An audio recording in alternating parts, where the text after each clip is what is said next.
So this might be a bit of a different video that I'm doing right now, but I just want to sit here and yap a little bit about something I read this morning. Oh my god, it's this app, bro. It's this app called Substack. I was like, bruh, what is this? And then I downloaded it, and it's just like articles, and then like you pick the subject that you want to talk about, or subjects you want to read about, and I picked a bunch, and then my feed came up, and this was the first article that I saw. This is my first ever Substack article I read, and dude, oh my goodness, it was quite the interesting read. So I want to talk about this article. It's called "The Art of Being Unreachable" by Alexis, McElroy. It's on desire, depth, and the seduction of having somewhere else to go. Dude, now let me just summarize some of the points that I read in this article that I thought were actually pretty important, because I think most of us can relate to this. As in, you have someone that you want to impress, or someone who you want attention from, whether that be like a friend, a love interest. I'm probably not going to assume family with this one, because like close, like family, like immediate family, probably not. But this article talks about how the main points that I got from it was there's like, excuse me for this corny word, but there's an aura around people who they're just unreachable, and this sort of, how would I put this? The main word was mystique. That's what I was thinking, or mystery. Like, you always have that thought in the back of your head, like, oh my gosh, they're not texting me back. Like, let's say you have your love interest or someone that you really like, but they're not texting you back, or they take a while to respond. In that time between responses, that downtime between responses, is your head, your thoughts are going to be probably occupied with, oh my god, I wonder what they're doing. I wonder if they saw this text. I wonder if they're still interested in me. And that's like the downward overthinking cycle. This happened to me. This happened to me plenty of times, right? I find a girl, right, that I like, and I'll probably have them on like Instagram or like don't laugh, Discord, right? So oh my god, wow. I'll have them, right? But it's like I'll text them, and it'll be like a few hours until they text me back, and that like sort of, I guess it's kind of rooted in like anxious attachment in a way. Like you don't want that feeling of being abandoned, which I guess could apply to me. But okay, there's probably like the story repeats. There's always this girl, right? I text them, and then they'll take a few hours to respond, right? It always sucks to me. It's like I overthink the thing, like what they're potentially doing in the downtime of them not responding to me, and so I always just like assume like, oh, they probably hate me. That downward spiral of thinking like, oh, they're not texting me, that goes down to, oh, have they lost interest, into level 3 of like, oh my god, they hate me. And so what this article talks about is that the issue is that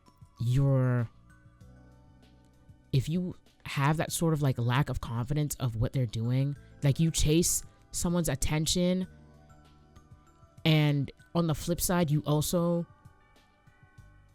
so how would I word this? You sort of also want their attention, but you also give your attention out for free. As in, oh man, I wish I could articulate this a little bit better. I hope you know the picture I'm trying to paint, you know? You give your attention out for free, for little to nothing, and they don't give you attention in return. The one-way street. You know what I'm talking about. It's a story you and I both know probably. And so the way this article, this author, what was her name? Alexis McElroy. The way she wrote this in the article, a solution is to just get hobbies, that something that you truly love, something that you could dedicate yourself to, and sort of not be so available to everyone, and jump at the chance for receiving attention. You see those, I know you see it, like some people online, or like, I'll use Instagram as an example. You'll see people who, they barely post on their story, or they'll barely post at all. You're always in the back of your head thinking, oh my gosh, what could they be doing? Like, if you've at least interacted with them most of the time, like people who post on, oh my god, I just thought of an analogy. Okay, so someone who posts on their story every day, their currency is like the Norwegian krone, or the Indian rupee, or the Japanese yen. Not much strength. Their attention isn't as valuable. Now, someone who posts on their story once a month, that's like $1. That's €1. That's something where, okay, their attention is worth more. You'll something in the back of your head, that worm in your ear will itch to sort of want attention from that person who posts once a month, the less available person. And so the author of this article sort of gets into if you don't want to be that person who gives your attention out for free, who wants your attention to be worth more, and like how I'd said with the currency analogy, is you get hobbies and you do things that you truly love, where you sort of isolate yourself. It's you and the hobby, and not a single notification, no text, no anything could take you out of it, or no amount of validation from anyone could take you out of something that you truly love to do, right? She says, like, okay, let me see if I can find a line. Okay, mystique lives in the parts of our lives that don't need witness. A private hobby is a kind of seduction. You disappear into it, and people feel the absence. When you disappear into your craft, your ritual, your obsession, people notice. They feel it. The way your attention shifts away from them and towards something they cannot touch. It creates hunger. They want to know where you go when you are not with them, what you think about, what fills your time.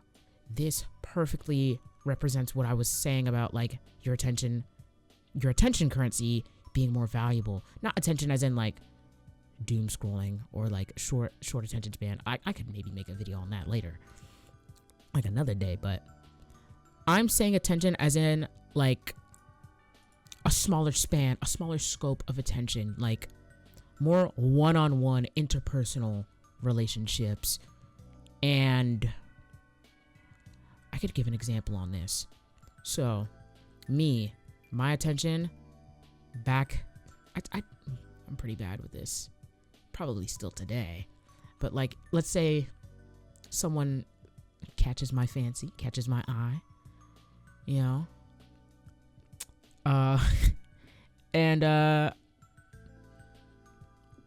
I want to like text them, right? This is like sort of how I'd say you gotta reduce your neediness. Like, if you text them so much, they'll know you're available and your attention is the Norwegian krone. But then some people overdoing this, like, they don't text at all. They want to, like, sort of inflate their attention currency to, like, $1. But it's, like, inflation. It's hyperinflation. It's not, like, it's... I feel like it's not real. Their attention isn't hyper... No. Oh, my God. Let me slow down. Their attention currency isn't accurate, is what I wanted to say. Oh, my goodness. So, I'd say, like, I don't know what a perfect middle ground is. It depends. It's on a person-to-person basis. It truly depends on whether the person that you want to talk to, the person you want attention from, tells you or signals to you that they want more of your attention or less. Probably, But I say, if you want to be real, you just find something that you love. Do something that sort of challenges the way you view your attention and how you give it out. Because, you know, I've never been on a plane, but I know it's like, this might be a reach of an analogy, but how people, like, if there's an emergency, you put your mask on first and then you go help someone else. This article, in a way, sort of, in my opinion, gives you that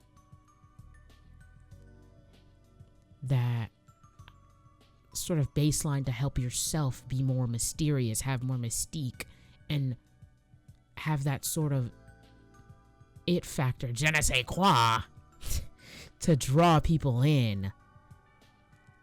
Let's see. I'm kind of scrolling through it. I know Alexis McElroy, she does give a few things that you could do to sort of be more, let's say, up focus. Because in my opinion, the main thing for this is focus. Being so attached to something and sitting down and doing that one thing. No checking your phone, no looking at your Discord noties. Just being attached to one thing. So here are a few things she says you could do. Keep a journal and leave your phone in another room. Keep a book in the bathroom. Oh yeah, I gotta link this article in the description. Keep a book in the bathroom and swap it for your phone. Learn an instrument. Paint or draw. Throw pottery. Sew, knit, or embroider. Baking. Learning a language. Or starting a blog. And one of the quotes at the end, mystique is built in the hours you don't explain. Oh my god, that was so tough when I read it. Dude, like I read this like literally a few minutes ago. Substack, you will be seeing me some more.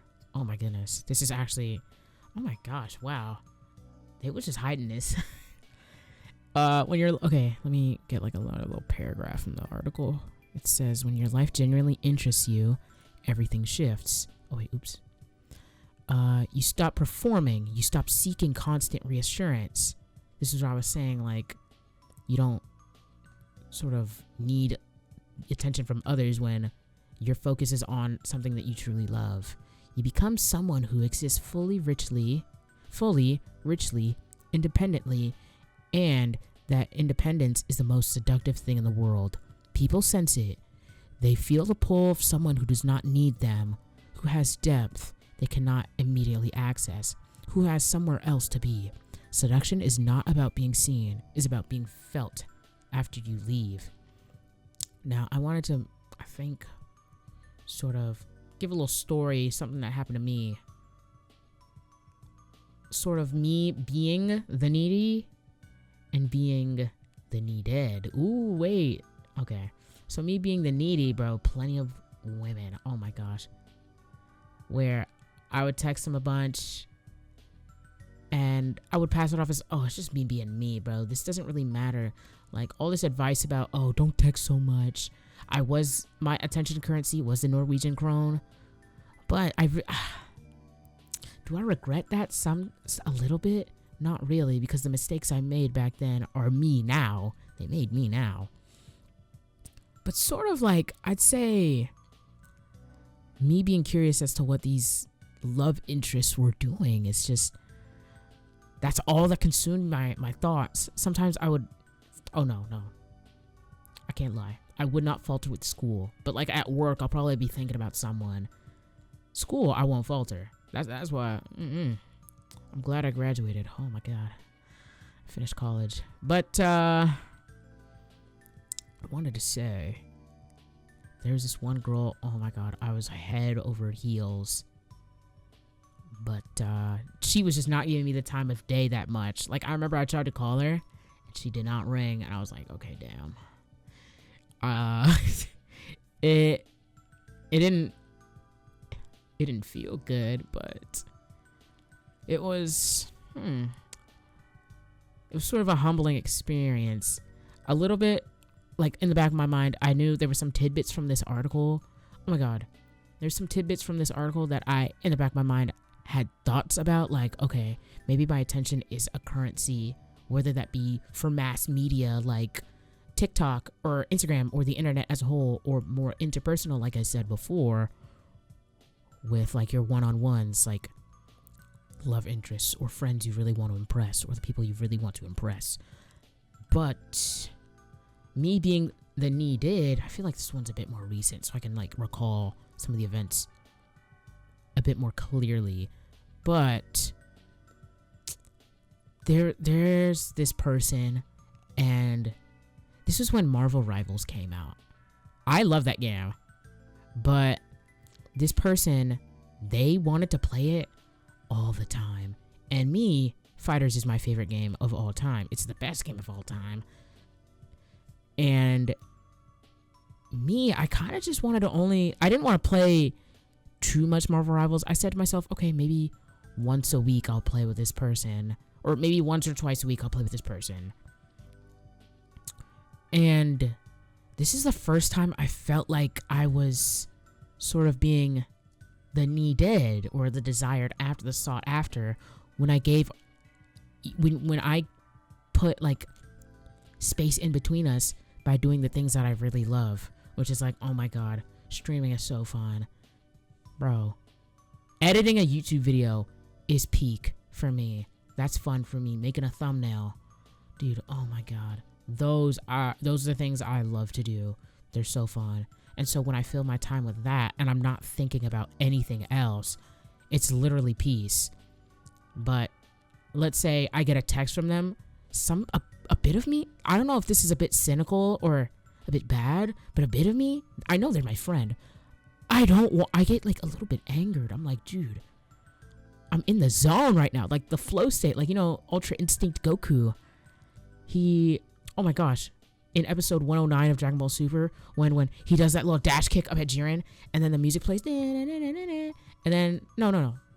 Oh yeah, that's the end of episode 109. Oh my God, I'm on a side stage right now. And then episode 110, when he actually fights Jiren. Oh my God, how do they fly? They're basically flying. Oh, that's such a side thing. I digress. But, yeah, this article I thought was a really interesting subject, and I don't know. I know for sure all of you can relate at least one time where you tried to oppress someone and your attention currency was worth less than theirs. You were the Norwegian krone and they were the dollar. Maybe they were the Bitcoin for you. Okay, that's a bit much if they were the Bitcoin for you. The 2008 Bitcoin, imagine. But, dude, YouTube.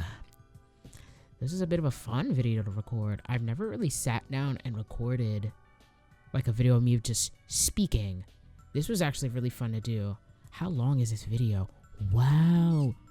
Okay, right now it's 18 minutes and 20 seconds. This was a fun video to do.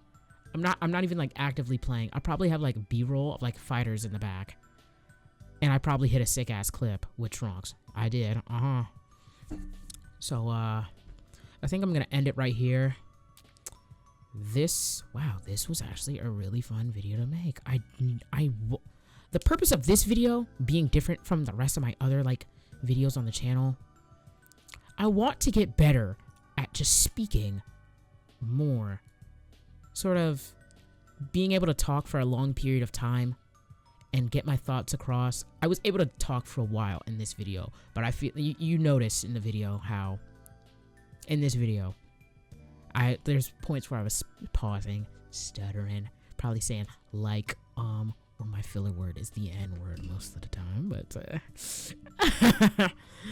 but yeah, the goal of this vid is to practice speaking more, and this was actually pretty fun. Well, see how I'm pausing and thinking? I need to slow down more. I talk and think a little too fast sometimes, but this video was really fun to make, something really different from what I typically do. And I hope you like this video. Like and subscribe if you thought I was speaking and preaching. And yeah, I think the links. Oh yeah, I gotta link the article, the Substack article, link in the description. And yeah, I think I'm gonna cut it here. I'm gonna I'm gonna end it. Take care of you guys. Take care of yourselves and have yourselves a damn good one. See ya. Got you right where I want you, little nigga. Go ahead, say cheese.